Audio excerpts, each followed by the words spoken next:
Olá, eu sou o Nico Choco e você está assistindo a mais um vídeo no canal Fritzolino.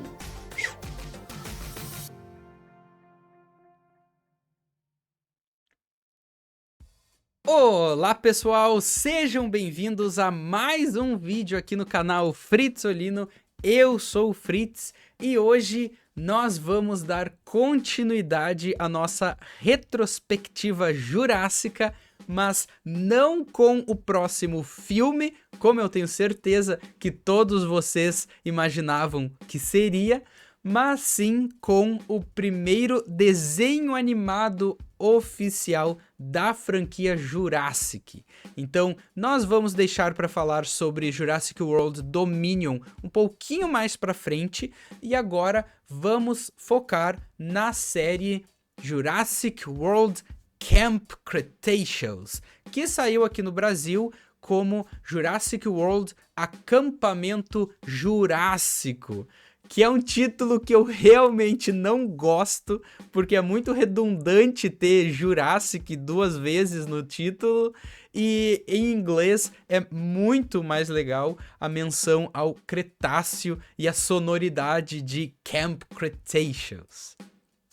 Essa série foi lançada em 2020 e terminou em 2022 e conta com 5 temporadas, o que é muito impressionante pensando que foram então 5 temporadas num período de 2 anos e pela minha memória de ter vivido esse período, realmente pareceu muito mais tempo do que 2 anos na época.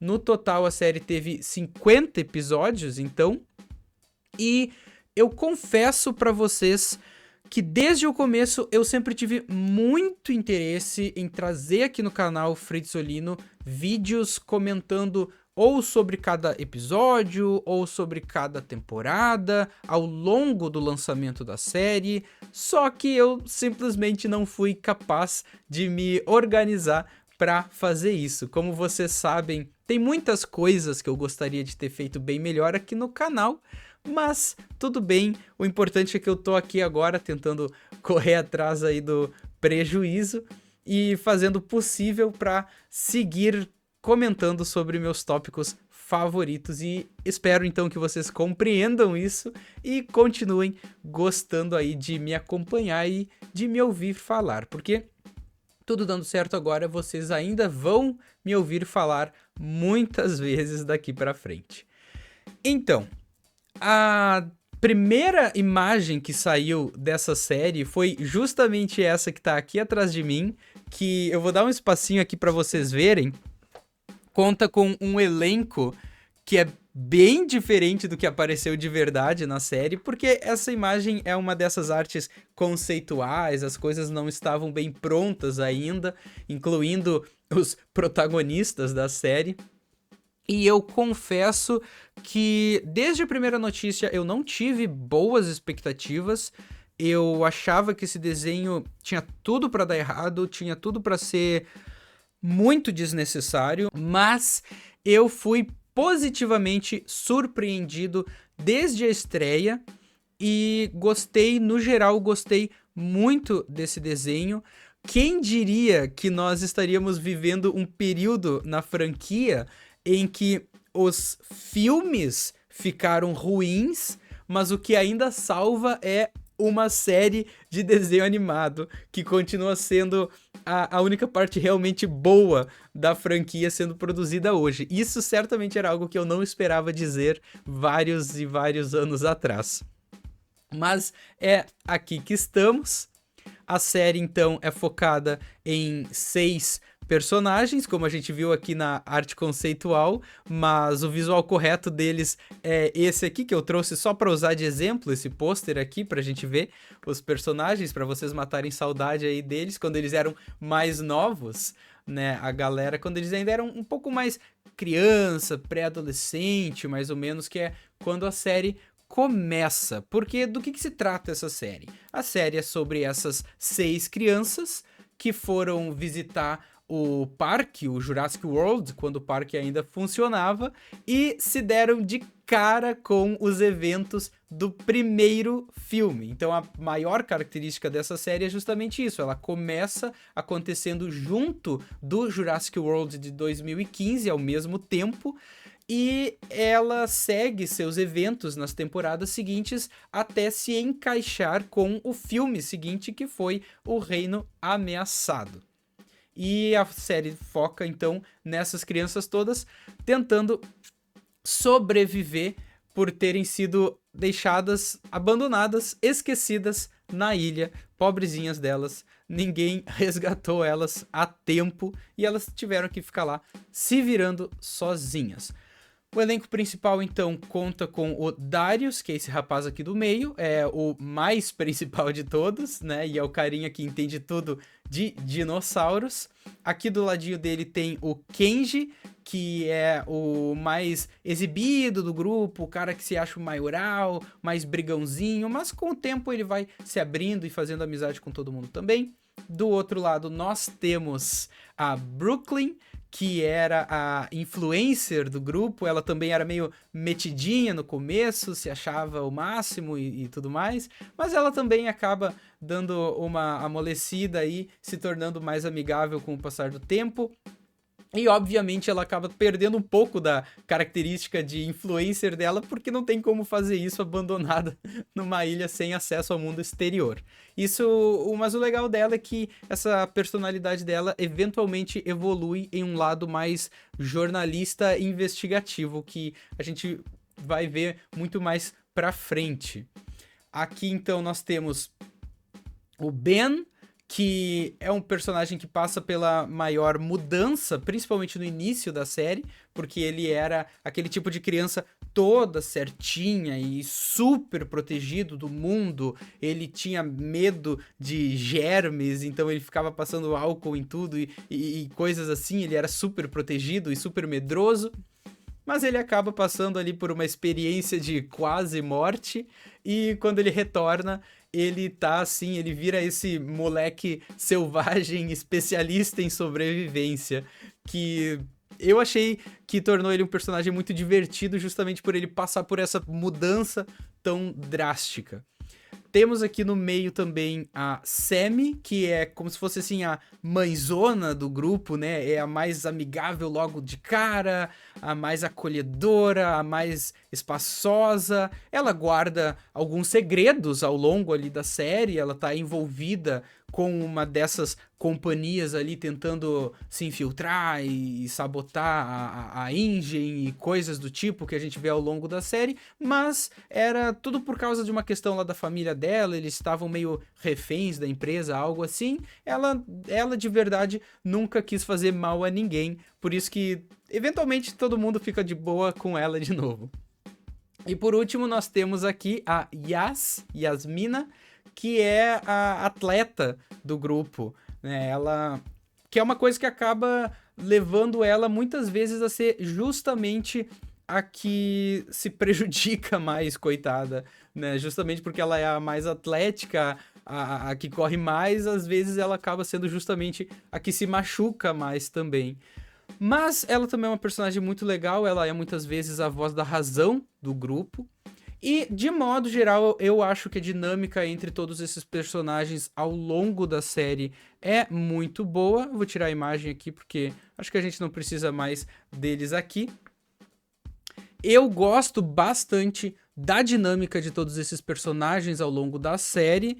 Eu sei que talvez seja uma opinião bastante controversa dizer que eu gosto mais das interações deles na maior parte do tempo do que dos próprios dinossauros, porque de modo geral eu acho que toda vez que aparece um dinossauro nessa série, o roteiro, o episódio, enfim, a coisa toda fica muito formulaica. Vira muito aquela coisa do o dinossauro tá tentando nos pegar e a gente tem que fugir e a gente tem que se esconder. E o dinossauro nunca corre mais rápido que as crianças e sempre vai pegar e não consegue, e a criança consegue fugir a tempo e se esconder a tempo, se salvar a tempo. Então, não importa qual espécie de dinossauro, não importa qual é o dinossauro, pode ser a própria Rex, pode ser a Blue, que aparece nessa série aí também, pode ser o touro, que é o Carnotauro principal, o vilão principal do comecinho da série ali, pode ser vários outros dinossauros que vão aparecendo ao longo da série, e é sempre a mesma coisa. Então eu particularmente não gosto tanto assim dessa repetição constante de como eles lidam com os dinossauros, e o que me prende a série é justamente o quanto essas crianças são muito bem desenvolvidas como personagens. Quem dera os filmes tivessem personagens tão bem desenvolvidos assim. E eu sei, pode parecer até polêmico dizer isso, mas até quando começam a surgir os romances entre eles, eu ainda acho muito bacana, muito interessante. Eu particularmente gosto bastante dessa parte da série. Eu sei que tem muita gente que não curte, tem gente que acha que tinha que ter menos foco nas crianças, mais foco nos dinossauros. No início eu até pensava assim também, mas com o tempo os personagens humanos me conquistaram bem mais do que os dinossauros, que o tempo todo é só rugido pra cá, rugido pra lá, e isso fica sem graça bem rápido. Agora, um dinossauro que nunca perde a graça é a Bolota, que se tornou a minha mascote da franquia Jurassic favorita. Talvez aqui quem já conhece o canal há mais tempo lembra da live que eu fiz montando a Bolota de Lego. Se vocês quiserem conferir, não viram ainda, tem aí no canal pra vocês procurarem e ver. Ela não é tão clarinha, tão escurinha assim na vida real, não. Isso aqui é só por causa do meu chroma, tá? Ela é bem mais verde do que isso aqui na vida real, tá? Assim como o meu casaco também é muito mais verde do que isso. Mas é porque o fundo aqui é verde, né? Então acaba perdendo a cor pra poder fazer o recorte. Hoje em dia eu acho que todo mundo sabe como que esse tipo de coisa funciona, né? Enfim, e na live eu mostrei que essa aqui não é a minha única bolota, não. Eu tenho umas 10 mais ou menos, de tudo que tamanho. E depois daquela live, inclusive, eu já adquiri uma bolota a mais, que foi a do McDonald's. Não querendo fazer uma propaganda aqui do McDonald's, mas teve uma promoção recente aí da série seguinte dessa aqui, que é a Teoria do Caos, e saiu o bonequinho da bolota, e eu tive que ir lá comer um hambúrguer só pra poder comprar mais uma bolota, né? E agora eu tô com mais uma família inteira de bolotas. Ou Bumpy, como é o nome dela em inglês. E eu gosto muito, desde que ela nasce ali no comecinho da série, pequenininha, fofinha, depois ela dá uma crescidinha. Acho que quando ela é mais fofinha é quando ela é mais ou menos desse tamanhinho assim, né? E depois ela fica grandona. Eventualmente ela fica adulta, mas ela não deixa de ser muito querida, muito legal e muito bonita também, porque ela tem essa cor esverdeada, azulada, que destaca bastante ela dos outros dinossauros, né? E a principal característica dela, na verdade, é que ela tem um chifre menor que o outro, e por isso que o Dr. Wu, aquele desgraçado que tá aqui nesse desenho também, ele já tava lá no Reino Ameaçado, e ele voltou desde o primeiro Jurassic World, na verdade, né, sendo um personagem também do Jurassic Park original, e ele quis descartar a bolota, porque nos olhos dele ela era defeituosa. Felizmente o Ben resgata ela, e o Ben se torna de fato o dono da bolota e o mais apegado à bolota, tanto que ele passa por toda aquela sobrevivência dele com ela e derrota o touro ao lado da bolota também, mas ela vira de modo geral o mascote da turma inteira. Então eu adoro a bolota, eu gosto muito dela. Ela é um mascote muito melhor pra franquia do que a Blue, como eu comentei no vídeo passado sobre o Reino Ameaçado. E sem dúvidas a minha maior preocupação é sempre se eles vão conseguir salvar a bolota, o que vai acontecer com a bolota, qual que vai ser o destino da bolota. Esse é sempre a minha maior preocupação. Não é nem tanto se as crianças vão se salvar, mas é o que vai acontecer com a bolota. Por que as crianças vão se salvar no final, a gente meio que sempre sabe. Tanto é que, por exemplo, eu nunca acreditei de verdade que o Ben tinha morrido na primeira temporada, quando parece que ele morreu. Pra mim sempre foi óbvio que as crianças vão se salvar, mas o destino da bolota eu sempre fiquei na dúvida. Então sempre eu fiquei assim mais ansioso para saber o que vai acontecer com a bolota. Enfim, a primeira temporada, então, falando só um pouquinho sobre cada uma. A primeira temporada tem 8 episódios e é ela que acontece exatamente durante os eventos do primeiro Jurassic World, do primeiro filme. E é muito legal a forma como os eventos eles se entrelaçam. Eu nunca tentei fazer a experiência de assistir o filme e a série ao mesmo tempo. Deve ser legal, deve ser bacana fazer isso, né? Pra ver, por exemplo, a Indominus aparece aqui na série e daí ela vai embora pra aparecer no filme, depois ela aparece aqui de novo. Então tem esse vai e vem entre os dois momentos. Isso é uma das coisas que eu acho mais interessantes da primeira temporada. E é legal, uma coisa legal da primeira temporada também é que tem aqueles dois personagens adultos que cuidam das crianças no acampamento. E talvez uma das maiores decepções em relação à série é o fato de que eles não voltam mais. Eles aparecem de novo só no finalzinho, né? Lá quando a série termina, no final da 5ª temporada, eles aparecem de novo, se não me engano. Mas eu esperava que eles teriam sido mais importantes, assim, ao longo da série inteira, não só da primeira temporada. Eu pensava que eles iam, pelo menos, fazer um pouco mais de esforço pra tentar resgatar essas crianças aí, que acaba não sendo muito o caso, né? Mas eu lembro deles terem sido bons personagens na primeira temporada, e é uma pena que eles não participaram mais vezes. A segunda temporada, então, é a primeira que foca realmente na sobrevivência das crianças completamente abandonadas. Ela é um pouquinho mais devagar, mas eu achei ela bem bacana também. Eu não gostei tanto daqueles dois vilõezinhos que são muito claramente copiados, assim, tipo do Dr. Grant e da Doutora Sattler, só que versão do mal. Ok, eu achei aquilo ali um fanservicezinho meio desnecessário, mas eu me lembro dessa ter sido uma boa temporada. A terceira temporada é a temporada que introduz o Scorpius Rex, que é mais um híbrido. E assim, como você já sabe muito bem a minha opinião, eu não gosto desse negócio de híbrido na série. Mas, assim, pelo menos eu gosto mais do Scorpius Rex aqui no Camp Cretaceous, muito mais do que eu gosto da Indoraptor no Reino Ameaçado. E, inclusive, na minha opinião, assim, quem sabe, em vez de ter o Scorpius, poderia, quem sabe, ter a Indoraptor podia ter sido o híbrido de Camp Cretaceous e não ter aparecido no filme. Talvez, assim, eu acho que teria sido a melhor alternativa, eu acho. Porque eu gosto muito do visual da Indoraptor, mas eu não gosto dela no filme. E eu não me incomodo com o Scorpius aqui, eu acho que até que ficou bacana. Uma coisa que eu gosto bastante dessa terceira temporada é que ela é muito mais assustadora, muito mais, assim, filme de terror, e é bastante por causa do Scorpius. Então, quem sabe... Só que, assim, o Scorpius é feio pra caramba, né? Eu acho que eles exageraram no tanto que esse bicho é feio. Então, quem sabe se fosse a Indoraptor no lugar dele, aí as coisas teriam sido só um pouquinho melhores, um pouquinho mais pro meu agrado. Mas tudo bem. Enfim, é mais um híbrido, enfim, aquela coisa toda, blá blá blá, seria melhor se não tivesse, mas já que tem, pelo menos aqui não é tão ruim assim. A gente sabe que poderia ter sido pior, a gente já viu piores por aí.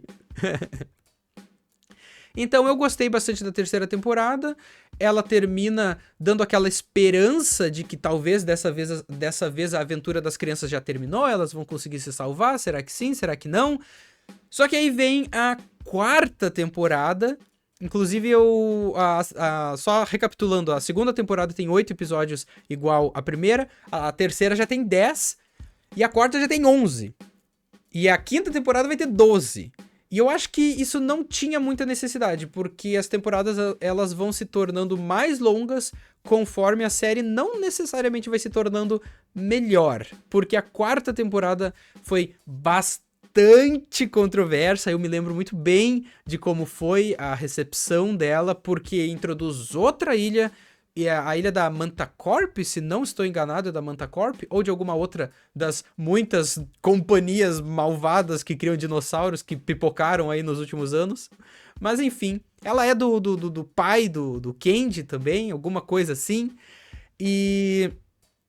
é um momento mais controverso, mais divisivo aí da série, porque ninguém ficou muito feliz com esse negócio de introduzir uma ilha que tem um monte de tecnologia futurista, tem biomas diferentes controlados por computadores e por um domo gigantesco que cobre a ilha inteira. Parece aquele negócio lá do Godzilla vs Kong que os caras usam pra manter o Kong dentro de um simulacro da Ilha da Caveira, né?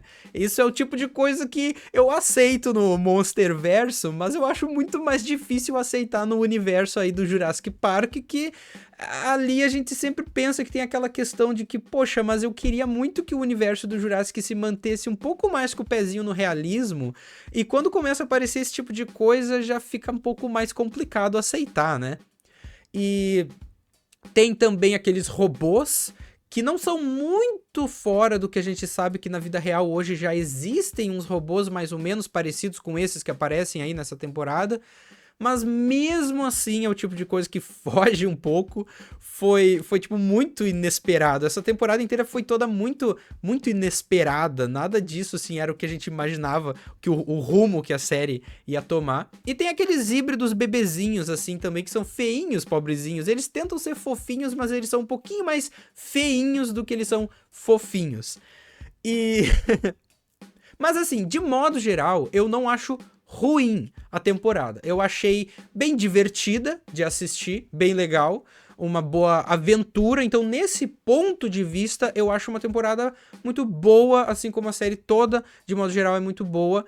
É só que tem essa questão de que realmente eu concordo que talvez não, o ideal seria que não tivesse acontecido tudo isso aqui, fugir um pouco demais das expectativas, então a série de fato dá uma caída aí nesse momento, mas não significa que ela fica ruim, ela só perde aquele tom mais realista, mais interessante que ela tinha antes. E a quinta temporada é quando as crianças enfrentam o pai do Candy, justamente, que é meio que o final boss aí, o vilão final da série, que ele é um cara realmente malvadão, que controla os dinossauros, aparece inclusive, entre os dinossauros que ele controla, aparece um espinossauro que reza a lenda, que é o mesmo espinossauro do Jurassic Park 3.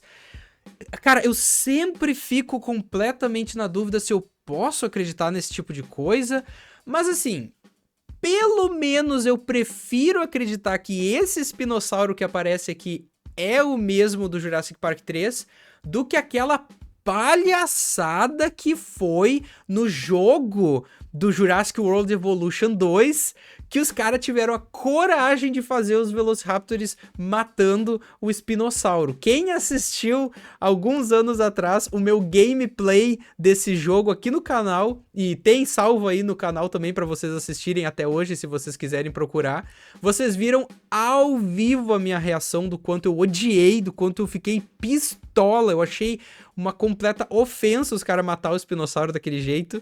Então, pelo menos entre escolher um destino possível pro espinossauro do Jurassic Park 3, pelo menos eu prefiro ele aqui nessa série, então sendo controlado aí pelo vilão final.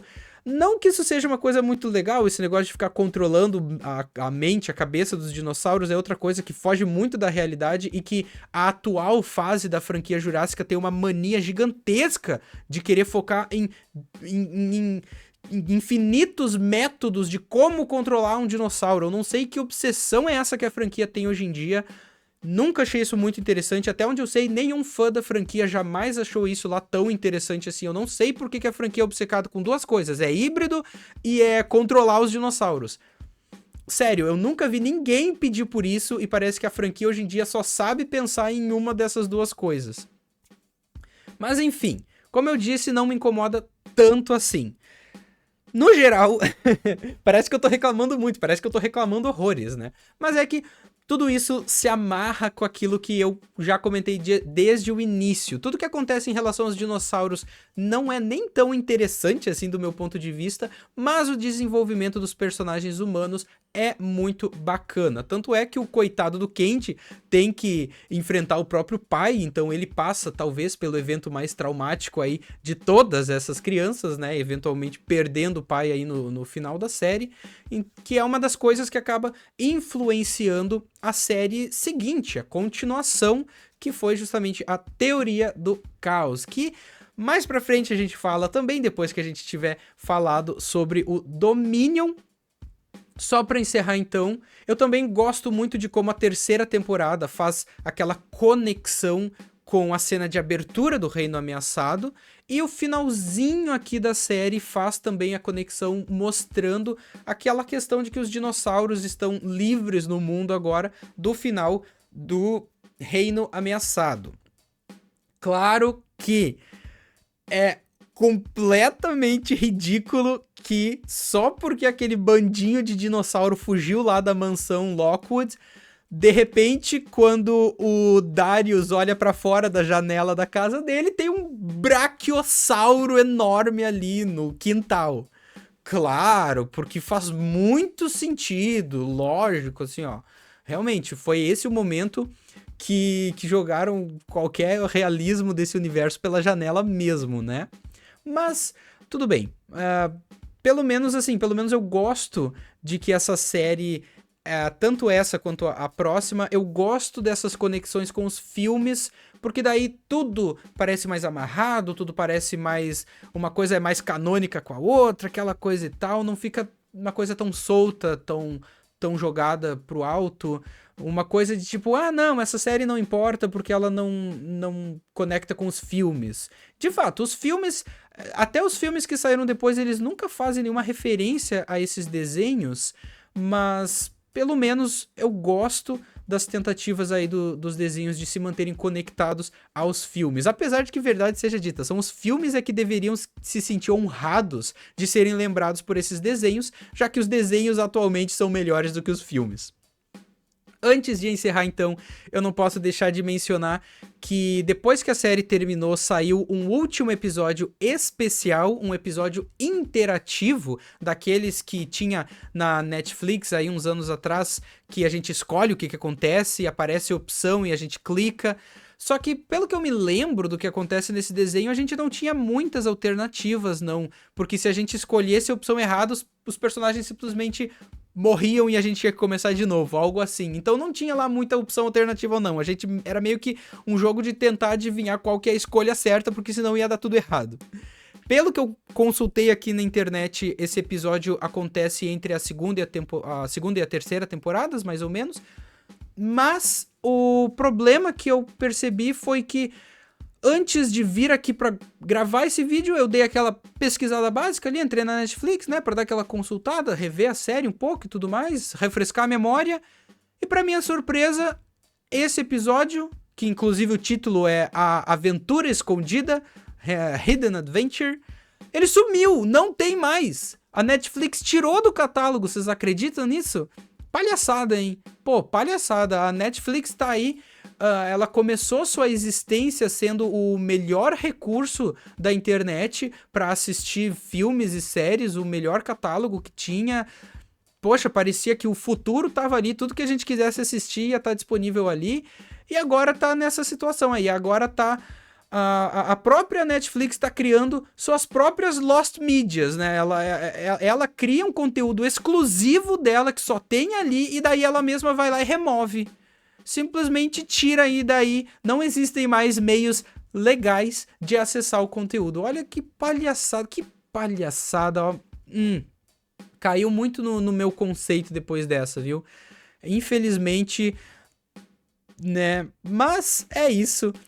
Pelo menos aproveitem enquanto a série em si ainda tá disponível aí, assistam. Vale a pena, quem nunca assistiu, vale a pena conferir. Ainda bem que esse especial também não é importante pra trama como um todo, é só um bônus, uma aventura bônus mesmo, mas é realmente uma pena ver ela ser apagada assim, desse jeito. Muita falta de respeito, eu achei. Mas é isso. Acredito que eu comentei sobre as principais características que eu gostaria de abordar sobre a série, é isso mesmo. O que mais importa, na minha opinião, é isso. Se vocês quiserem mais opiniões, se ficou faltando alguma coisa que na opinião de vocês era importante, eu não comentei, Fritz, mas, pô, tinha alguma coisa aí, tinha uma parte da trama, do roteiro, da história, dos personagens, de algum dinossauro que aparece, mas eu queria que tu tivesse falado e faltou isso. Comenta aí, pelo amor de Deus, comenta aí. Aí eu respondo, pode ser que eu responda por escrito, pode ser, se tiver demanda suficiente, conteúdo suficiente, dá pra fazer mais vídeo aí sobre o assunto também, veremos, quem sabe. Então é isso, muito obrigado mais uma vez a todos vocês que assistiram a mais este vídeo. Em breve, logo, quem sabe aí estaremos então falando sobre o próximo filme e sobre a série animada seguinte. Então, logo mais teremos Dominion e Teoria do Caos, mas também temos outros conteúdos aqui no canal Fritzolino, se for do interesse de vocês. Então, muito obrigado mais uma vez por assistirem, curtam, comentam, compartilhem, ativem o famoso sininho para receber as notificações. Eu nunca peço isso, eu nunca lembro de pedir o sininho, hein, mas agora eu lembrei, ó. Ativa o sininho para receber a notificação, porque o canal ficou muito tempo parado e as pessoas não recebem aviso que tem vídeo novo. Então ajudem a espalhar a palavra que esse ano o canal já tá batendo recorde dos últimos... Desde o começo do canal, esse ano já tem mais vídeo do que lá no começo. Olha só como... Viu só? Esse modelo novo tá dando certo. Pelo menos pra mim tá dando certo. Espero que vocês estejam gostando também. Então é isso aí. Muito obrigado mais uma vez. Mais uma vez. E nos vemos no próximo vídeo. Tchau, tchau. É isso aí. Muito obrigado por terem assistido a mais este vídeo. E nos vemos nos próximos. E eu sou o Nico Choco.